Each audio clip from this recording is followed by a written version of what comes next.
Welcome, everybody, here to Segal Talks at the Martini Segal Theater Center, the Graduate Center, CUNY. We are in Midtown Manhattan, and it is another day of the war. I think it's day 25 of the invasion, the illegal invasion of Russia into Ukraine.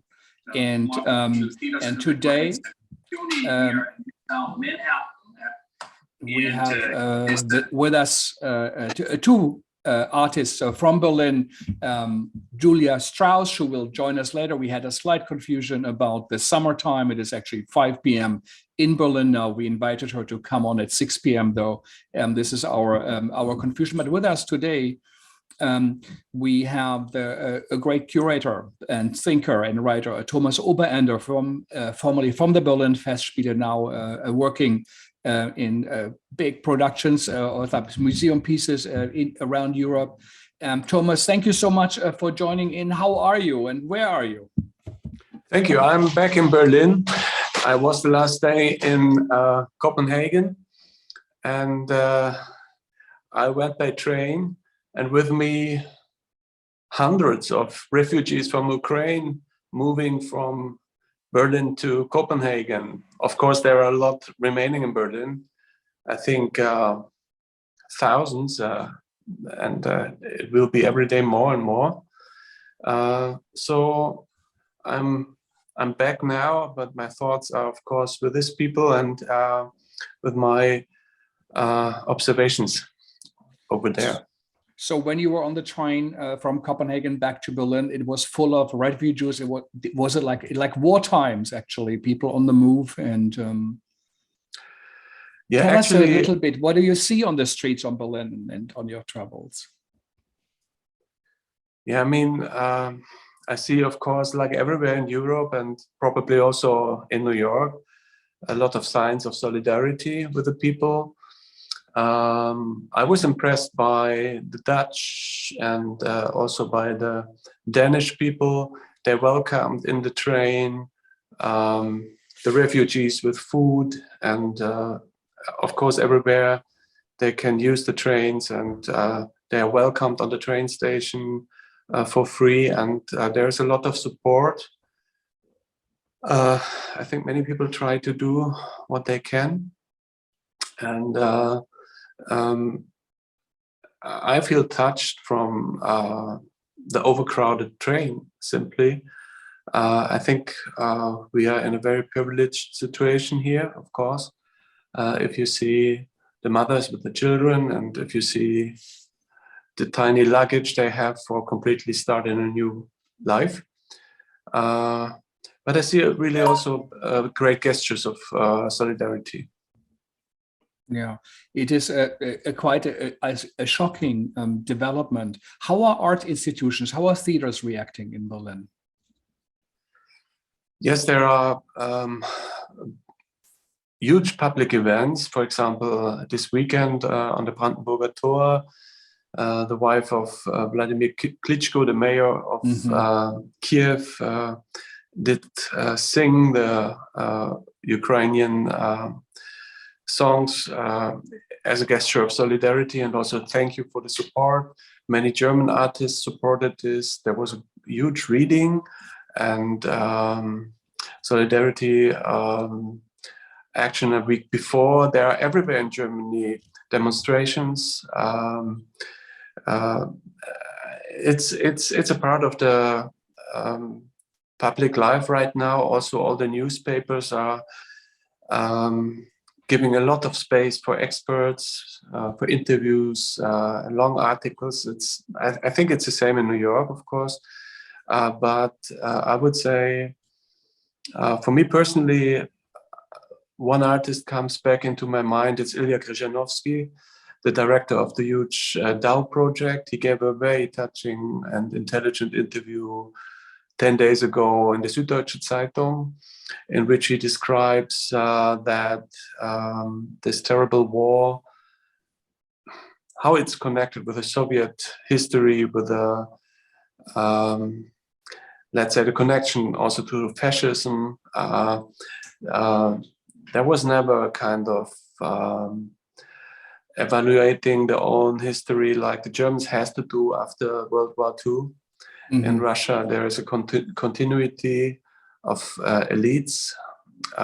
It's right now the KGB guy who's running the country, ruling the country in a way that is very old-fashioned, brutal, and a system of fear. And for Krzyżanowski, it was the work he did with this amazing project that started, I think, in 2007 in Kharkiv, in Ukraine.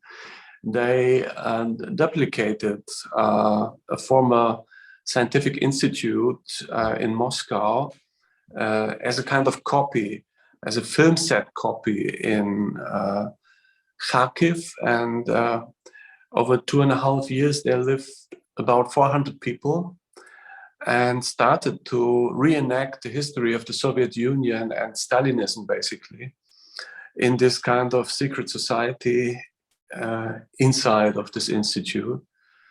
And they filmed it. They filmed 700 hours of material of relations between people who are not actors, who are scientists, artists, technicians, workers. All these people made a time travel back in 1938 and lived together in the fictional time until 1968. And they made this enormous time travel under conditions of living on an island. They did eat what people eat in this time. They had the same kind of haircut, the same kind of clothing, the same kind of debates.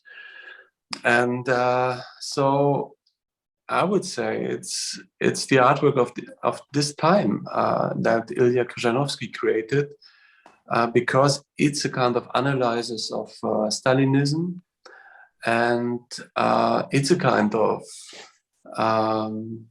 let's say, psychoanalysis of the Soviet society and the following disasters until right now. So for Krzyżanowski, I think what Putin does is a mixture of Hitler and Stalin's system.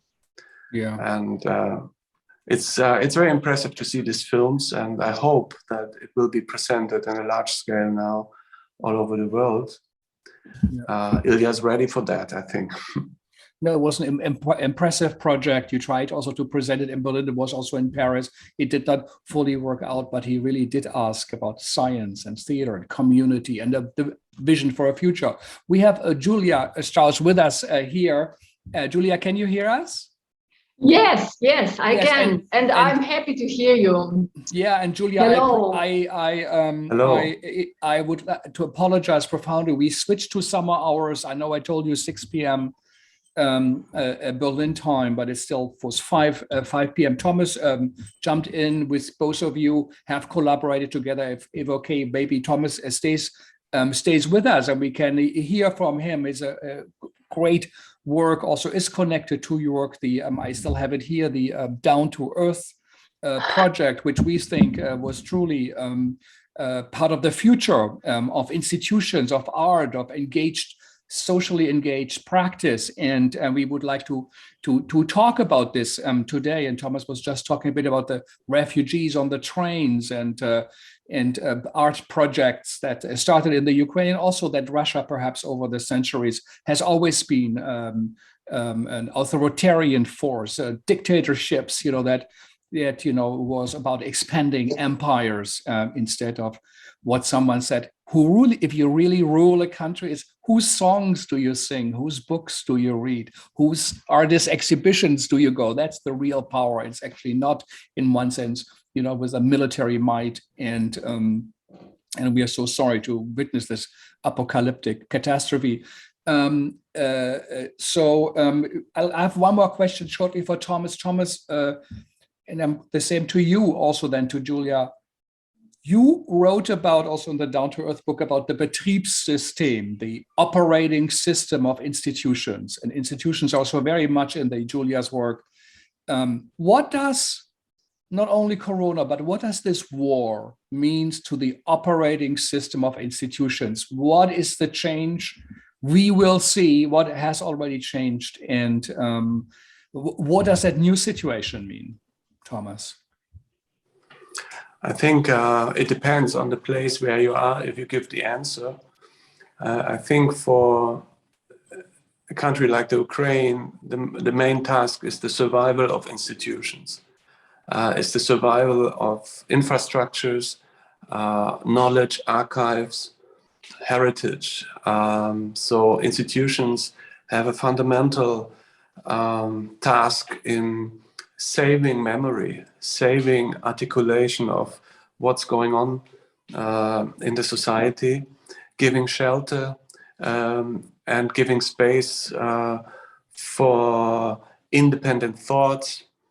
And I think we have to open up our understanding of what institutions are. That's why it's so wonderful that Joulia is with us, because traditionally we think institutions are made by walls and bricks and big budgets, but we learned that institutions are basically home places for communities. And there are various ways of giving shelter to communities, giving voice to communities. And I think we have to understand that right now there, for example, also in Belarus, we have the problem, how can institutions, independent, liberal institutions survive this dictatorship systems? And I think we are witnessing the growing of proxy institutions that are half digital, virtual, and in another country they have a home base that is really grounded in a city or in a place on earth. And we see that our fantasy starts to grow, how institutions can be understood in future beside that guaranteed forms by a state. So I think Joulia is a much more better person to describe this alternative modes of institutions. Yeah, we just had a talk at the Goethe Institute here in New York with Florian Malzacher, Tanja Bruguera, and Claire Bishop. And it was all about institutions, how to change them, what is the future, maybe should get in and out. But what happens if institutions are bombed, like what happened in Mariupol with Russia, you know, where, so they're completely new questions. But Joulia, now welcome again here on Segal Talk. Thank you, Thomas, and I hope you can stay with us. Please, please don't go. But Joulia, let me tell you a little bit about her. She's a very significant European artist, someone who moves between Germany, Berlin, Greece, Athens, but also from her native Russia. She is an artist. She's an activist. I would also say an educator and a multimedia sculptor who also very early on, since the 2000s, created work for in the digital realm. She was born in the Soviet Union as Mari. Do I say that right? Mari? Yes. Mari. And I'm very proud that this name, the name of our tribe, is now reaching the audiosphere of New York. Yeah, it is one of Europe's last indigenous cultures with a shamanic tradition in a theater family. She was born into, but she lives in Athens and Berlin, as I said, and her sculptures, paintings, performances, drawings, video, 3D work have been seen in solo and group exhibitions.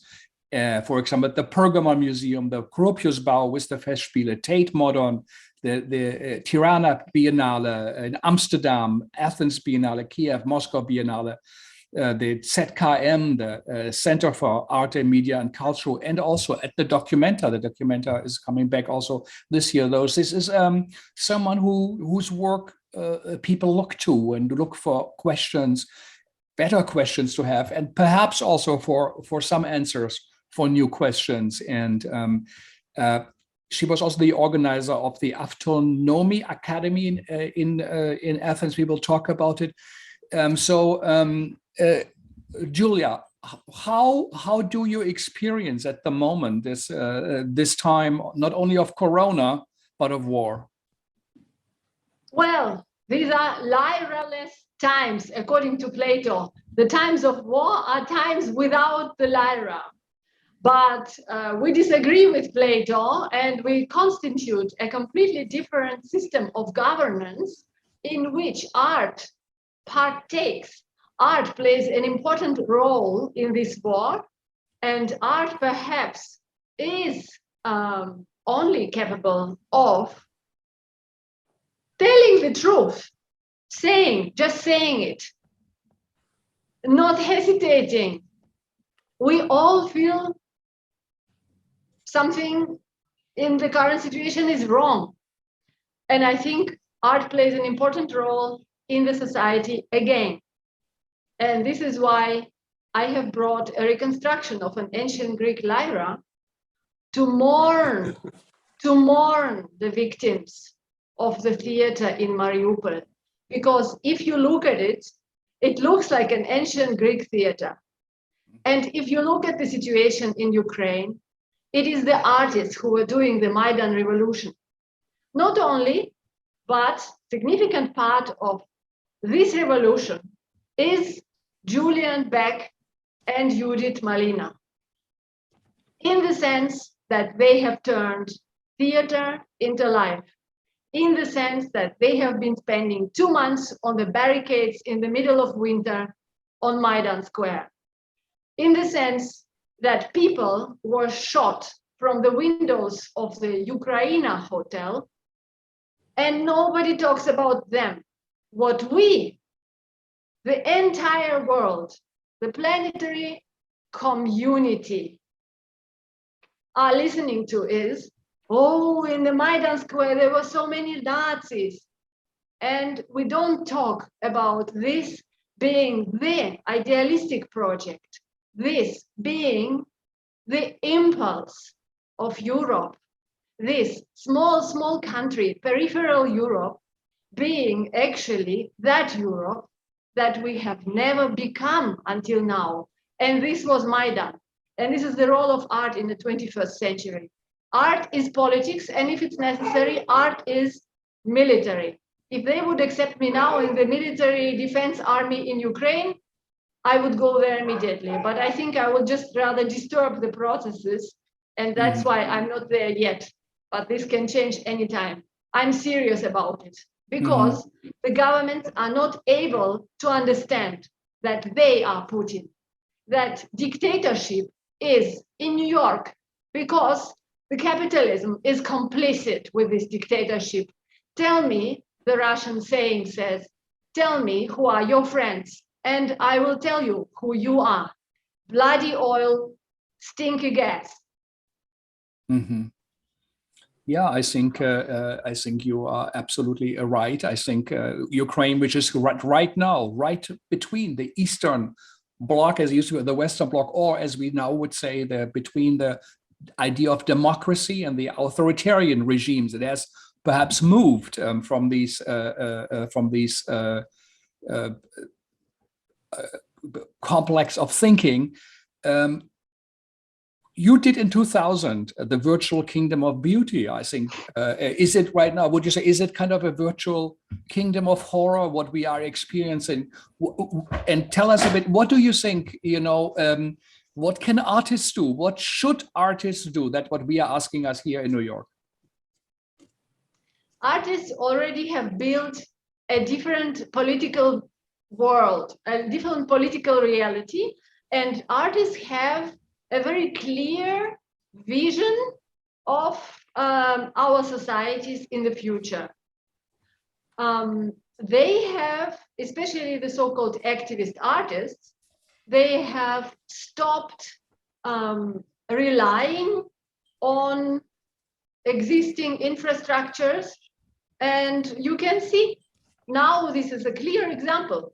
Empire is not sustainable. And this is the bridge to our mutual experiences of the down-to-earth exhibition, which has transformed an institution for some period in time. What a pity Thomas Oberender has switched off his video exactly at this moment, because this is exactly the point. The future doesn't bear the empire. The empire is not a sustainable form of governance. And what art can do is what it's already doing.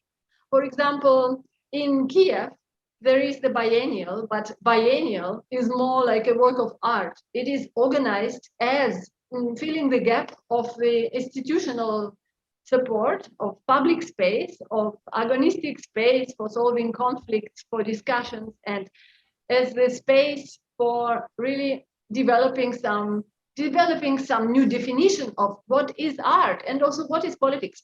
So this institution existed as a self-organized initiative, and even now this is what is doing today. It's more poignant. The last one was called actually called 68 now, but the one I have participated in with the Academia program was called the School of Kiev, which is a reference to the School of Athens. And this was exemplary for creating a society of the future by forging the networks, which we are now relying on. What do you think? Who is working on the support of the infrastructure in Kiev? Why can Kiev exist? Kiev can exist because of the soldiers who protect the city, and also,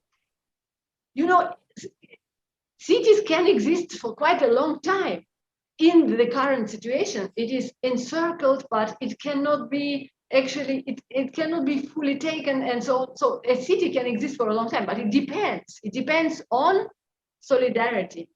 So what has been built during the last 10 years in terms of solidarity between different movements, artistic movements within Europe and beyond, it is actually what now supports the existence of the infrastructure in Kiev. And it is the role of the artists to also run these infrastructures. My dearest friend, Nastya Teor, she has been organizing a lot of initiatives. And one of most moving and touching ones was that they have been receiving donations and they have been cooking the soup, and they have been bringing this soup to the metro station because the workers of the metro station didn't have anything to eat, Frank. Can you imagine this is happening in the 21st century? The workers didn't have anything to eat, but the metro is serving as a shelter nowadays. The streets are not safe. This is what the artists are doing. The artists are documenting. Nikita Kardan, for example, is doing the documentaries of the most scary, destructive parts of Kiev. And their life has turned into war already at least 7 years ago. This war was already going on since a long time. Evgenia Belorusets is writing a diary, wonderful works. I have actually sent the links to all these different persons and their websites and their PayPal accounts, and your colleagues have received this list via email, and I hope that it will be posted on the documentation. Okay. Yes, this is the role of art. So what you say, to repeat, is what you say. First, art created solidarity. First, artists went out to demonstrate, but then they created networks. They were not part of institutions, not started by institutions, but actually these networks, these connections are the ones sustaining a city, that is under siege, and the role of an artist is to do that. And I think it's discussed in your book also, the idea of Heidegger, who came up to the idea of hüten, shepherding, of care. Claire Bishop spoke also about this, that perhaps the socially engaged art has been taken over. People, Black Lives Matter didn't need artists anymore, but what artists perhaps have to do now, the most important, is to give care, take care, and to shepherd and to create such spaces. What are your friends experiencing?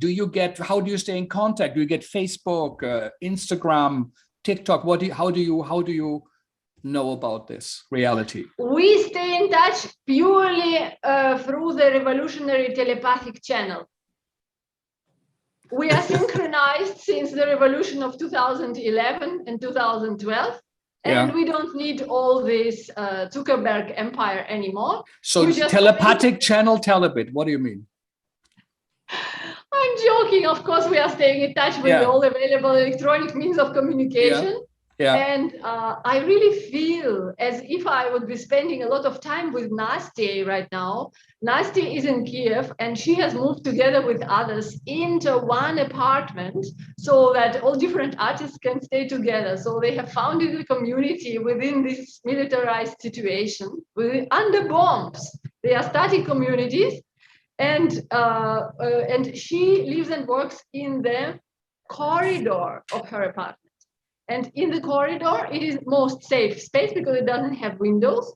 And so from there, she has created wonderful documents, drawings, and also writing. And I have also sent your colleagues the link to this beautiful work. And this is how it is possible to create a completely alternative reality to the war reality. And they have trees inside the apartment and quite big plants, and they are staying calm and they're sure that their soldiers will protect them. Mm-hmm. It is quite an incredible situation. So much of your project, both of yours, but also your life's work, Joulia, if I understand right, to transform institutions, to find new ways of educating and sharing knowledge, to also think about Gaia, the earth, the idea of that we need to take care of. It is now being, it's a rape. The soldiers, coming in with tanks, buildings get bombed. There is the most brutal assault, and it's against everything, I would say, what down to earth stand for. I just want to read a bit of the manifesto. It did say on the book, what connects art and the new ecological politic? What change is just around the corner for our cultural institutions, and what change is needed? How will Gaia, that idea of Mother Earth, will be represented on the stages? So it's no longer an anthropocenic representation, just humans having conflicts between each other. How can you do art without using up resources? What can we learn from indigenous cultures? And what does animism mean? The kind of the idea of indigenous thinking, which now is becoming so much more also in a way mainstream. The consciousness of animals, of plants. Rimini protocoled it just in our film festival that's going on now. The play with an octopus who's on stage, and they're trying to connect and see the dance of the octopus. Does the octopus connect to an audience? And they say he or she does. So. And the Anthropocene, is it coming to an end? All these questions, but right now there is a World War II, a World War I, an assault with tanks and bombs. How do you put all of this together? Do you both think this is just a vision, or what will prevail? How can you stand up against this? I am very happy to have been born in the back then autonomous republic, Soviet Socialist Republic of Mari El. We have succeeded all this environmental destruction throughout the past 2000 years. So for us, Putin is just another reincarnation of what Western thinkers were carefully comparing with some Stalinist methods, and nowadays they start understanding that this actually wasn't a metaphor.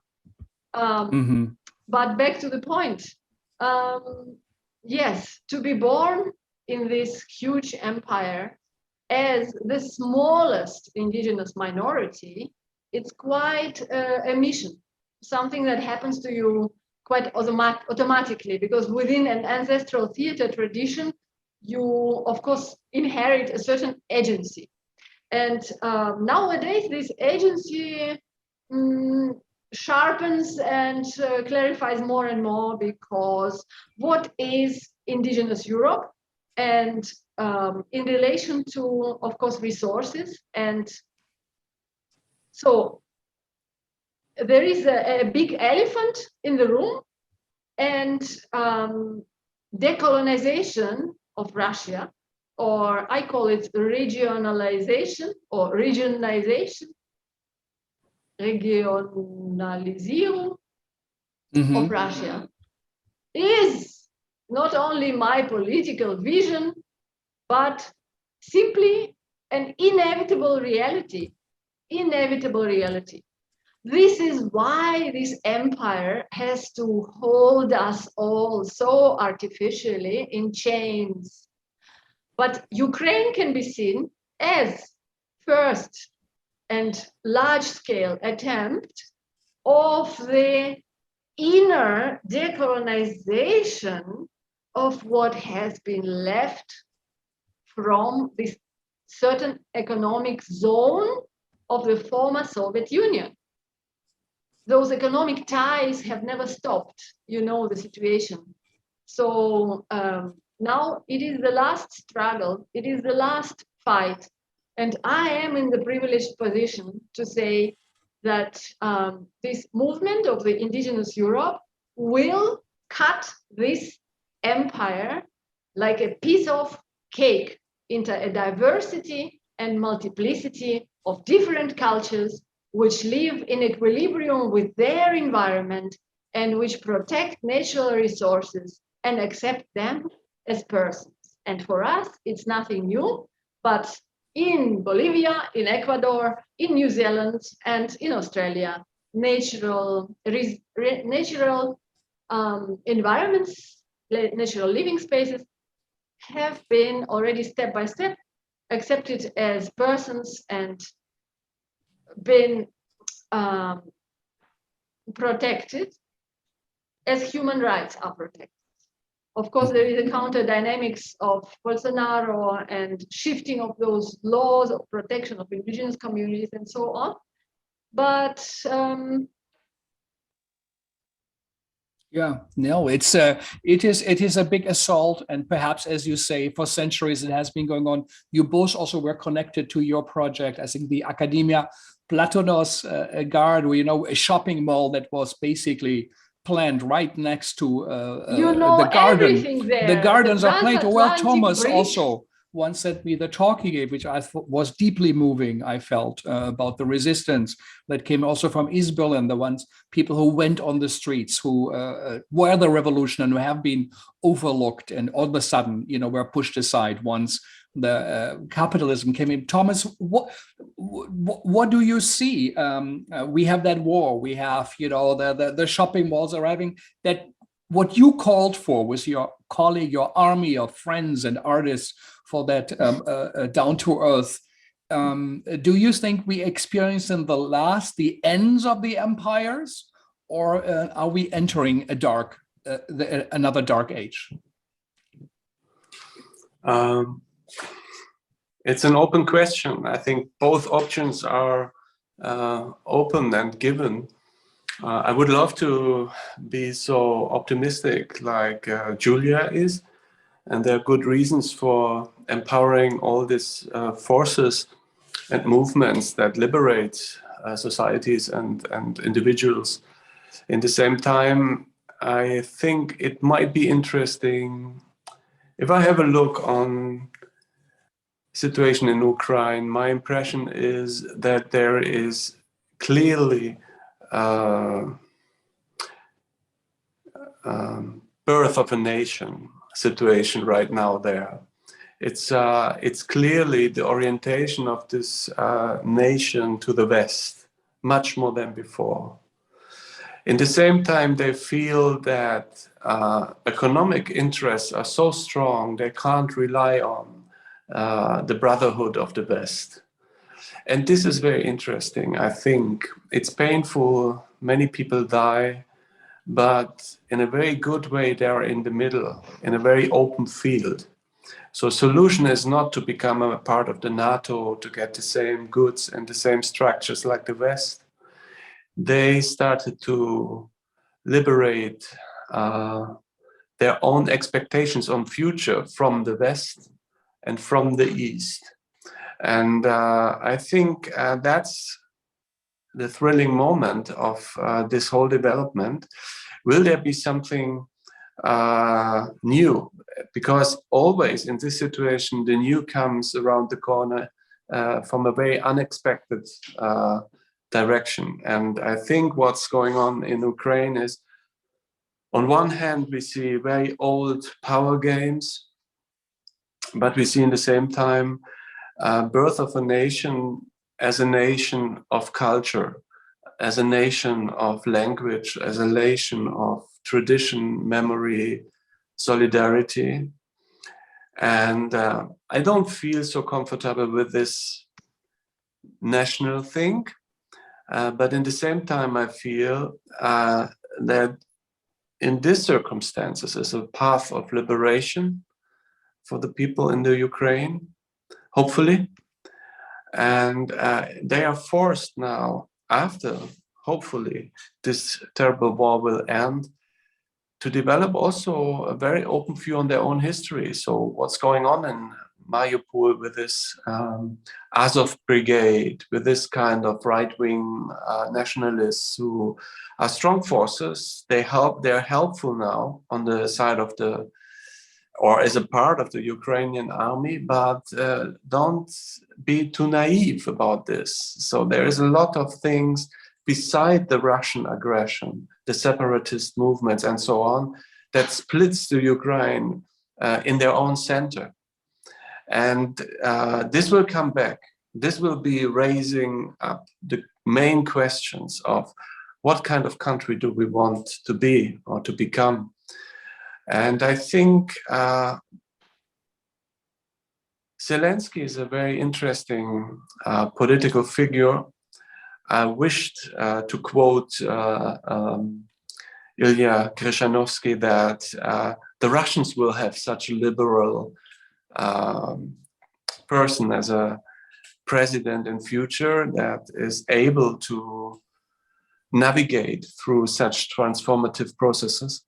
But in the same time, I think we should hesitate to adopt the Ukraine in a too easy way, because they, as Joulia said, they are ahead of us with their experiences.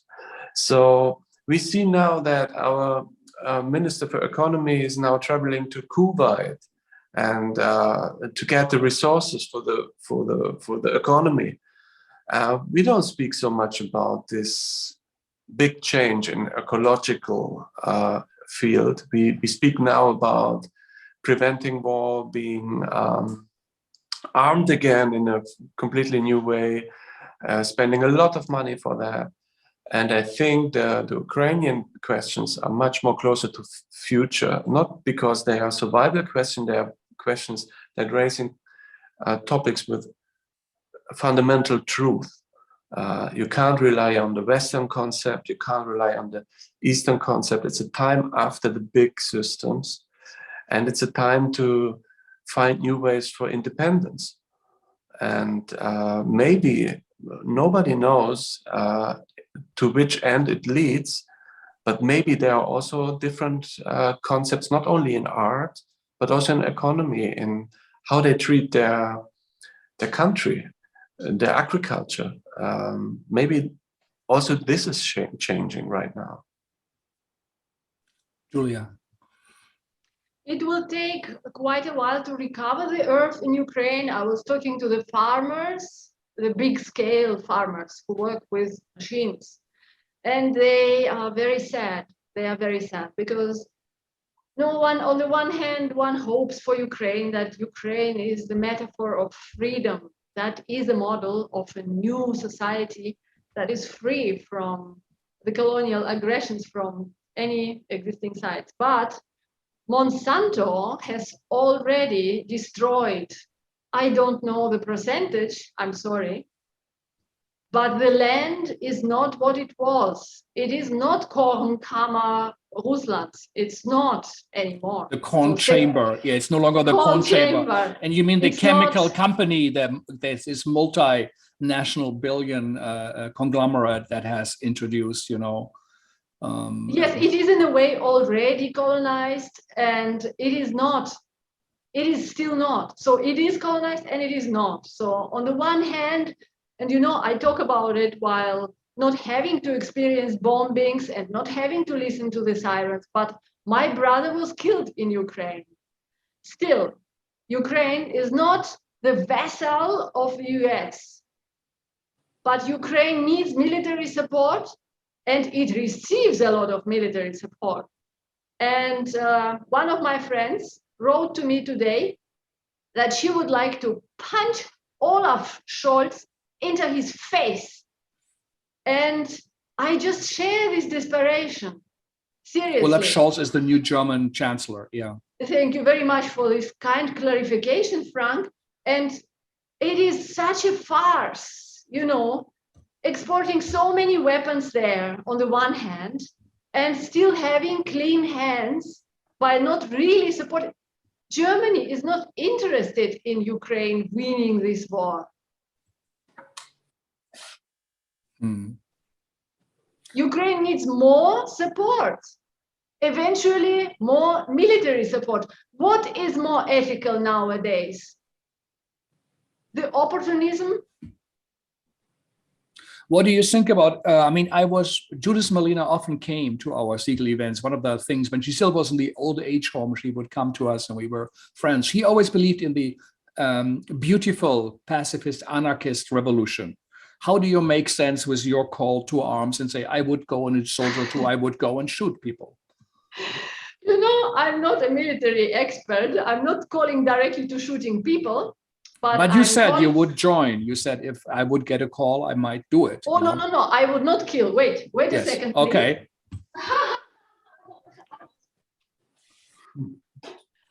I would play the Lyra to the wounded soldiers. Okay. Yeah. So they would hear something like this because it's the oldest fragment from an ancient Greek tragedy. So it is about Mariupol theater. You, as one of your art projects, you reconstructed an ancient Greek lyra and you sang Delphic hymns, Apollonian hymns to the god Apollo, and which was written down the 2nd century before our time. And it was actually at the time against the barbaric Romans. And so, you know, tell us a little bit about that project of singing in dark times, about the dark times, or what are you singing about? It's about a strong wave, a tragic force that is coming, and you cannot do anything about it. So it is. It's a healing melody and healing words. They are calling for process. The process of accepting abiotic times. The process of entering the time and space, beyond time and space. The process of understanding, as Heiner Müller said, the death is the Tod ist ein Irrtum. How can you correct it into English correctly? The death is an error. The death is an error. Ancient Greek with Heiner Müller for Mariupol theater. Katolo virome, Katolo virome, Maderos Masas, Osana Bakere, Omegas Polvos Pos, Katolos Viromes, Ana dele Pos, Tisakatu Floas, Dinas, Vermon Kateklisen, Venon Ponon, Osponto Laves, Olefrin, Sien, Kimasin.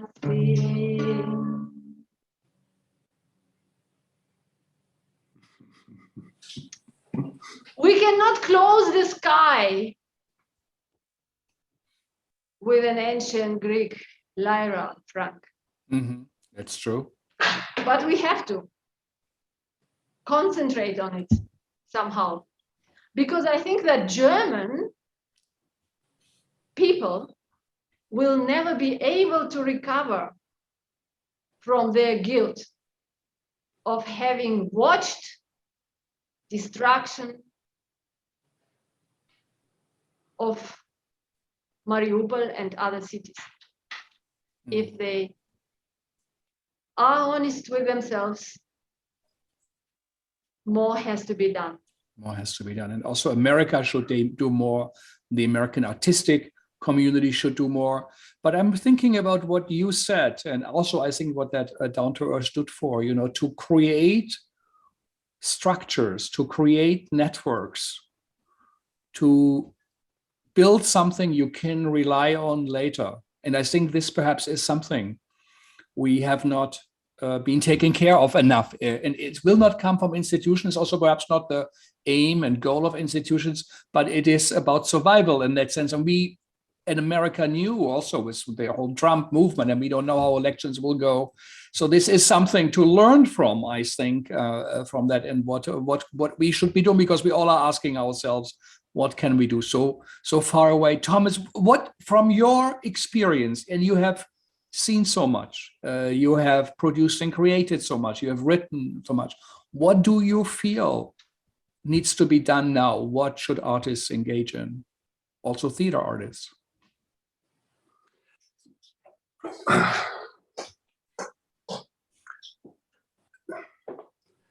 It's hard to give any kind of advice. I would like to say what I'm doing. I'm starting to learn to find a real relation to the Ukraine conflict. So there are many ways to find a relation that is more than watching TV. It's meeting people, organizing something with people that is a sign in the public. I started to read books by Ukrainian authors. I really recommend Natasha Vodin. She's born in Germany, but she's a writer from parents who, the father is a Russian and the mother is a Ukrainian woman, both in the World War II brought as slaves for work to Germany. And it's very, very, very, very touching and intelligent way of rewriting the German Ukrainian bilateral history. You learn a lot about the Soviet Union, the Soviet human, this kind of strange character that is formed by the Stalinist system. And I think, as Joulia said, and my friend Ilya says, work is now to witness, to give, make documentations, creating archives of all the cruel actions we see, but also archives of works of beauty and moments who are really important to bring to the future from this situation right now, gestures that are treasures of, let's say, real human behavior. And I think we all want to do more than we can.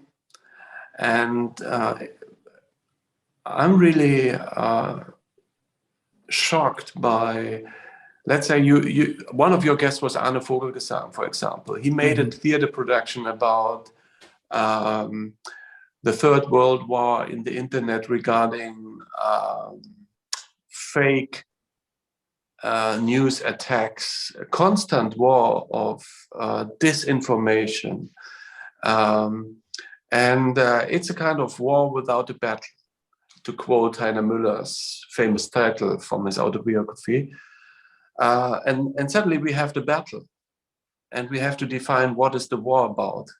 And I think artists are good advisors to find deeper structures. They are closer to, let's say, models of experience and narrations that are older than our everyday understanding. And so I try to start to learn from artists, and I discover how much prophecies they gave already, and to take it serious, to to find places for them. That would be nice to do right now.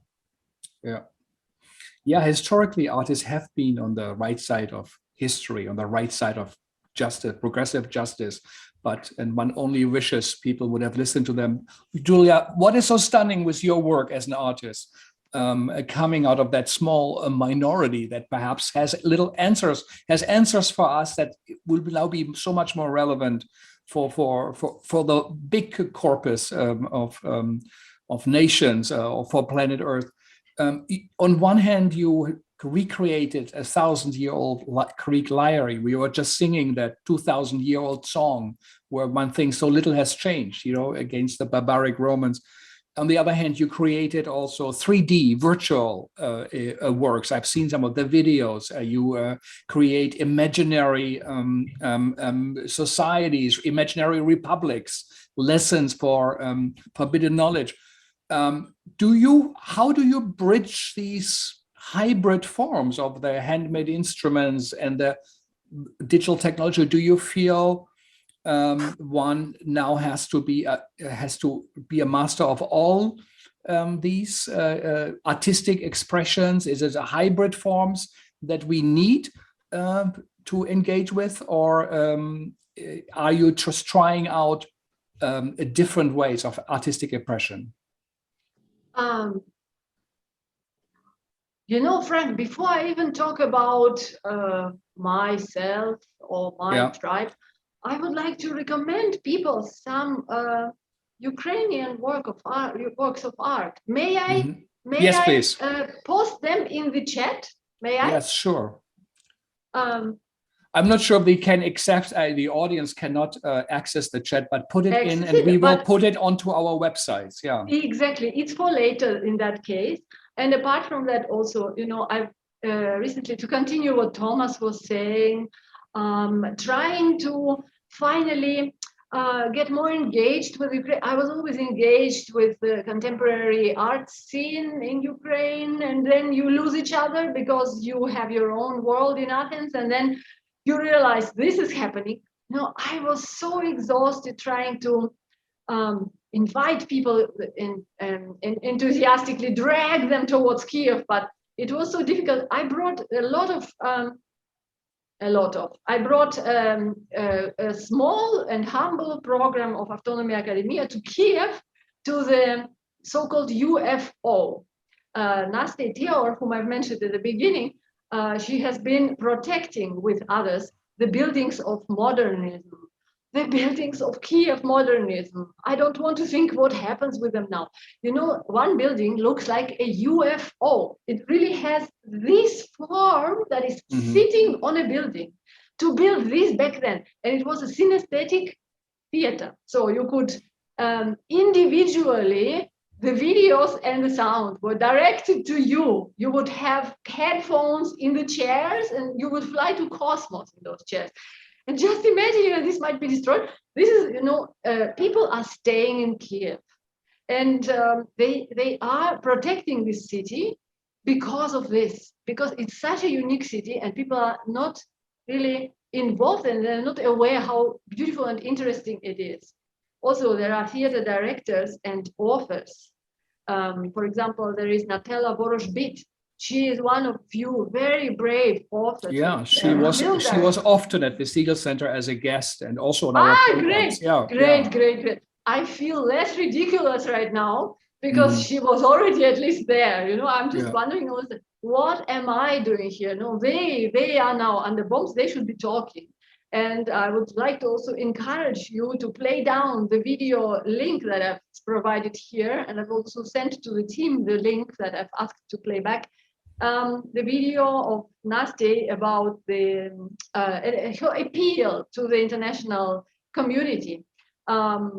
It is more about them. And having said this, I would like to also say something one would probably not hear unless I tell you about it. In our theater, in the city of Yoshka Ola, there is still our Mari theater. I was talking so enthusiastically about this automatic falling apart of the entire Russia in different cultures. But of course, now the Memorial Society is closed, and the only perspective people have in their mind is a dead end and dark times. And people are writing letters to me saying goodbye, and that they're very grateful to have met me in their lives, and see you next life, so to speak. So these dark times which have arrived there also do arrive in our indigenous theater. The director of our theater is a spy. And my best friend, Stepan Pekteev, is already facing difficulties. Certain plays are already not being played. And I have sent several links also to one of his works about the first acoustic film in Russia, Putyovka v жизнь. I don't even know how to translate it, but first acoustic film has become so famous because our very important Mari actor Ivan Kirla, the first indigenous actor, was playing in this film. Very characteristic appearance. And he has done a play, Stepan Pekteev. He has done a play about this film. And this film is, interestingly, it is made on the verge between communism and Stalin epoch. And this is precisely the time of the turn, the time we are entering now. The Stalinist methods are becoming true reality and not just metaphors, and there are political repressions. And yes, at the same time, as you just asked me, actually it's a very long answer, but yes, the vision of these related and diverse communities is shared vision. So Stepan's other play is called Folks, and participants of this play were talking in different languages, different European languages, including Mari language. And on stage, it looked very pagan.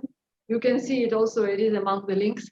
And this is a very bright and very beautiful vision of our society. And yeah, so the Republic of Mariel is at the end of Europe. It is part of European continent. And talking about ancient Greece, for us, historically speaking, we can only offer a counter narrative to Putin's historical motivations beyond this rapist invasion, is that Ukraine is, of course, the most eastern province of Greece. Mm-hmm. And there are also very strong relations to Greek culture in the Ukrainian city of Chersonesos. And there are villages that carry Greek names even now. Mm-hmm. And there is the hypothesis of a German theater director, Sebastian Kaiser, that Iphigenia was sent to Tauros, which is actually on the island of Crimea. So Crimea doesn't belong to Russia, it belongs to Greece. Mm-hmm. Yeah, some say actually, some say that actually the resistance, the Ukrainian nation is putting up, is connected to a democratic structure over centuries, or slightly more democratic than the Tsaristic vision of a union of Soviet states, and there is so it is actually a battle between ideologies, and the question is, what do we become as artists? Are we soldiers? Do we also have to work harder? Do we have to work stronger? I think for me, it's a call, to be as vigilant in my work as the people who are now, fighting in a sense, with their guns, aggressor, the invasion, this illegal invasion against Geneva Convention, against the international law. It's a lawless event, what we are witnessing. Big question, of course, is, and we had it a little bit on a very small scale in New York after Corona, will it be a renaissance or a revolution? A renaissance is, should we go back to how it was? New York will flourish again, or will something radically change? And I think this is the moment, where we are in. And of course, we all hope it is a moment of radical change, and that this fight that is happening, perhaps, will enter or usher in a new awareness. We are so far away here in America. It's a very big island. Nothing is changing. Nothing of our lives. We do not encounter, like Thomas, in the train stations, you know, in the trains, the refugees on the street.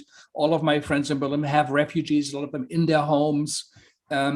So I think it is important that also America, you know, understands what it is at stake, that this is about a planetary, you use that word also, a planetary crisis, and not just looking what are the interests of a national state like Germany, France, or America. But I really am inspired by you that you do say artists have a place in this fight, right? That's what you are saying to us?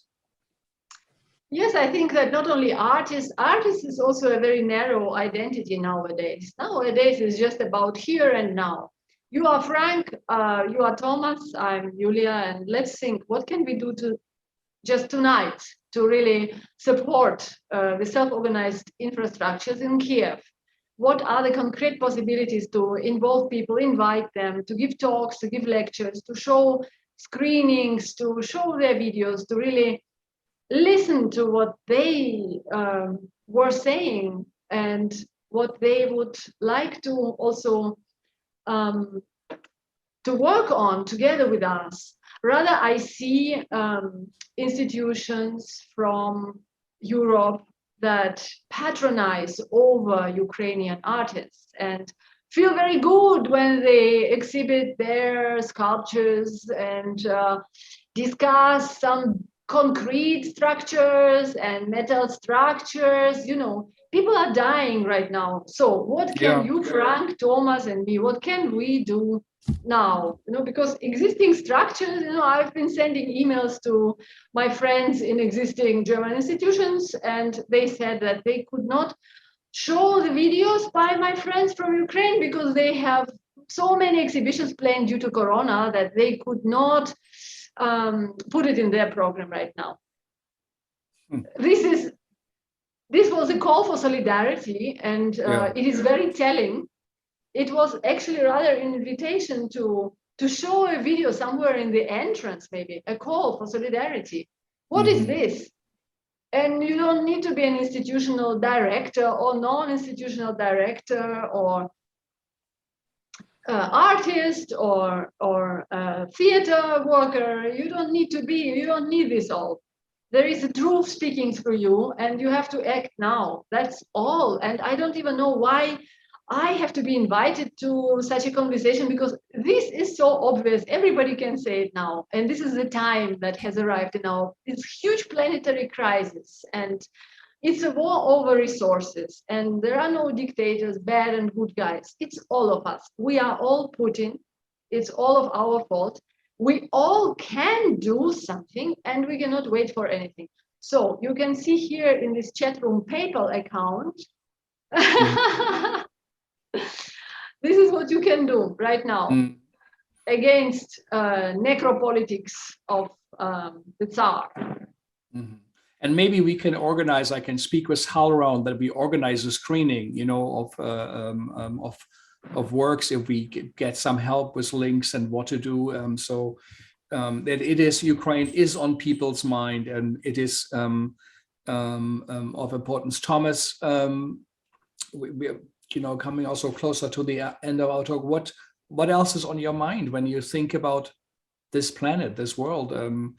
Instead of the big hope, in a way, that a down-to-earth festival, you know, will teach us a more gentle a way of dealing with our environment, with the teilnehmende Landschaft, your landscape, which we participate in and respect instead of destroying it. Or so,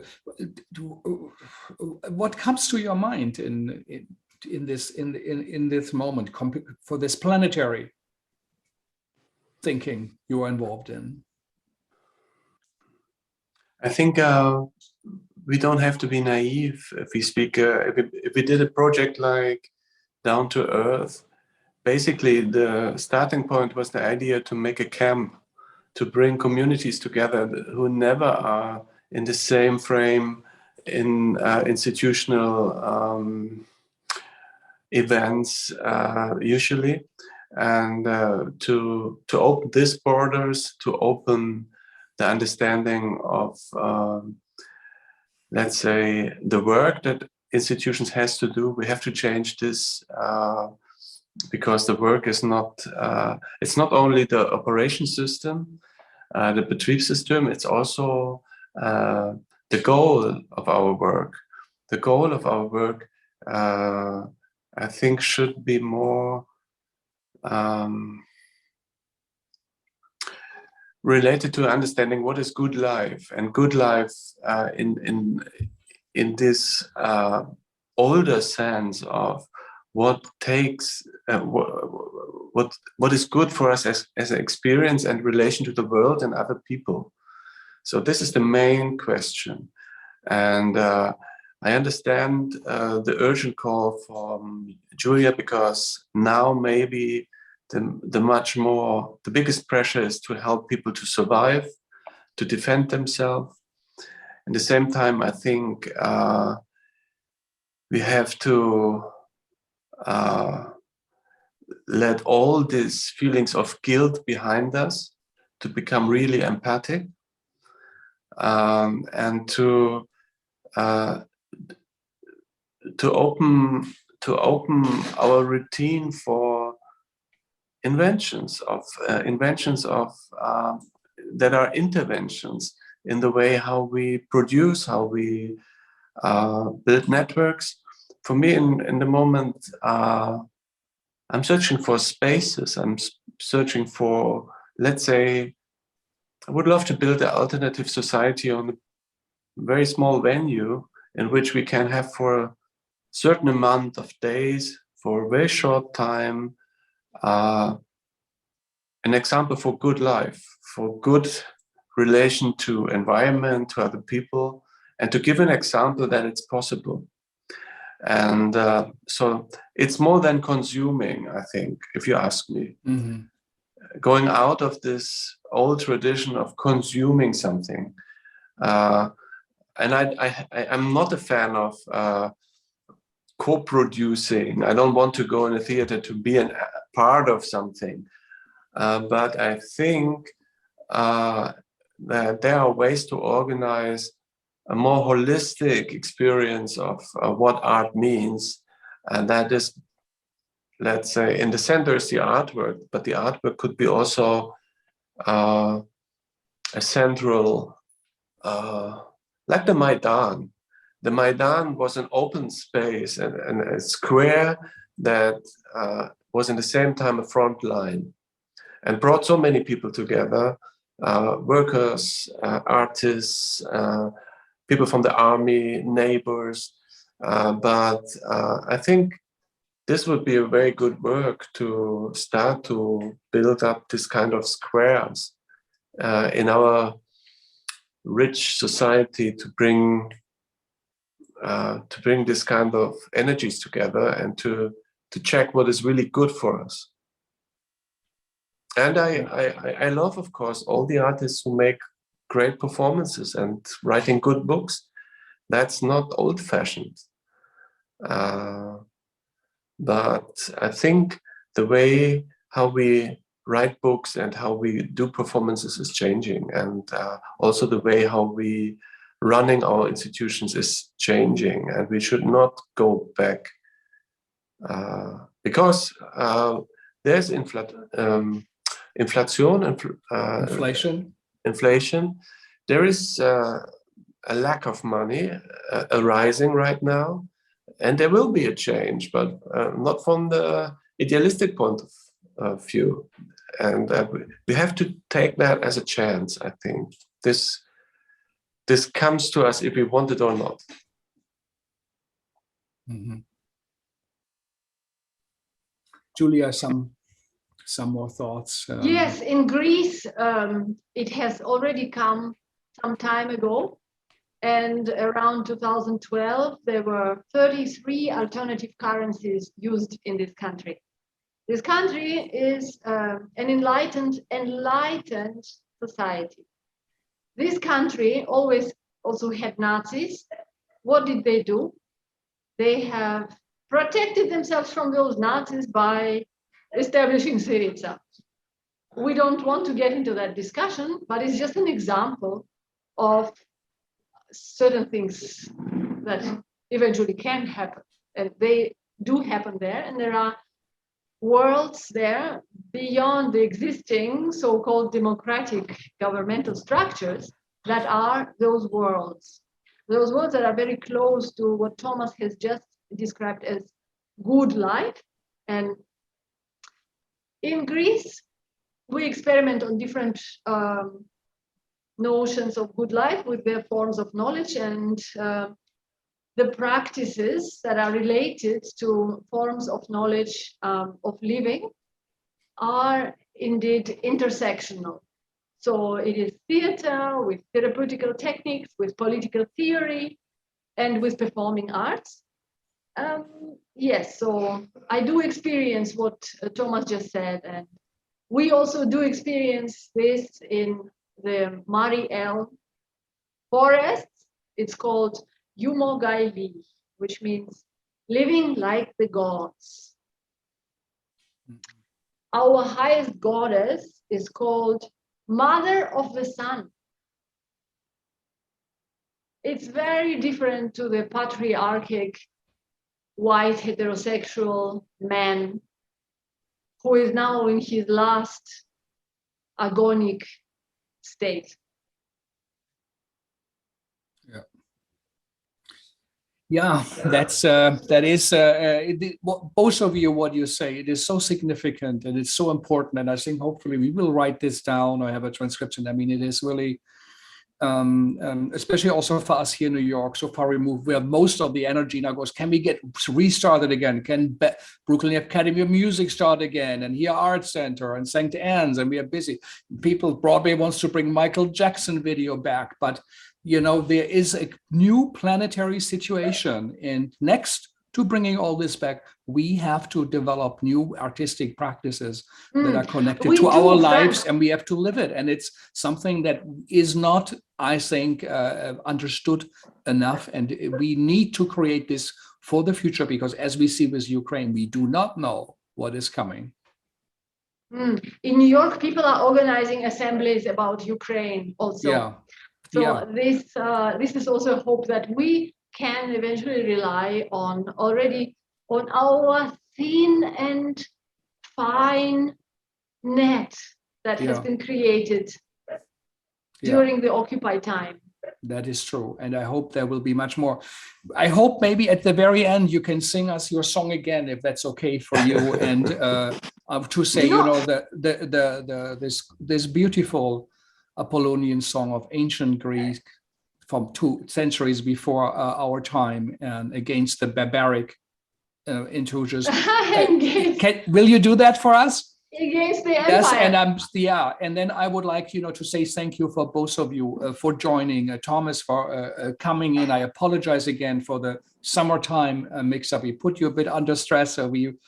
The 5 o'clock and 6 o'clock, but I think this was a very significant and very important discussion. We need to hear from Ukraine, but also from Germany, Belarus. We're going to have the Freedom Theater of Belarus with us, Natalia Kalyada, who also sees her work as a diplomatic mission in life. She's just in Washington speaking to lawmakers, you know, to hear from her what she thinks and what this conflict is about. And I want to thank HowlRound for hosting us, also encouraging us, you know, to start these talks again. So it's very, very important. And we also now feel it is a time that we put into practice. Also, our center, we will start again. Our university is still closed. There are no public programs possible, but I will go back in the office this week and we will see how we can react also to that great down-to-earth program with things in the park to create networks. And maybe one day, Joulia, you can also come and create work and art here and share what you have to say, and what is really, really important from that small indigenous community that had perhaps answers over thousands of years, and it's a faint voice and we didn't listen to it, and the world would be a better place if everyone would. So thank you. Thanks for HowlRound for having us, Tanvi and Andy for creating this. And again, if that's thinkable, Julia, there was such a beautiful, also ancient mythical song for the people in Mariupol, people who might get killed, at the moment we speak here, some artists who also, as we heard from a talk, we did a talk on Friday, theater companies, actors are leaving rehearsals to join the army. And Thank they you, don't Frank, know if for they your... will be back. Thank you, Thomas. Thank you, Frank. You do really a very important, wonderful work. Well, Thank it means a lot if you say that, because I know you mean it. Thank you, Thomas. Indeed, dear Frank, thank you for having become the ally of the Mari tribe in the US. Okay. And I would like to call all my ancestors and also I would like to honor those who were shot on the Maidan Square. I somehow spontaneously started talking about them at the very beginning. And we will we are creating a new journal, also an academic journal. It's going to be called Indigenous Stages. It will be the first one worldwide dedicated to indigenous art, about artist work, but also theoretical reflections about it. It does not exist yet. Opala Nieted, Ryan Pierce, one of our students, and we are creating it. So we hope that we can have you represented in there. Something exciting happened today. There was a document, I've seen it very briefly. It was posted by an initiative of trans localities of feminist movement. And it is also including different claims of independence within indigenous communities of Russia. So I will be very, very happy to collect some material and contribute. And now, again, let's mourn the victims once again, and listen to this healing sound of the ancient Greek Lyra.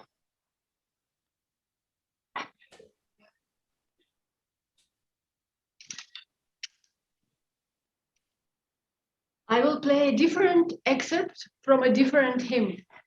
It's more revolutionary.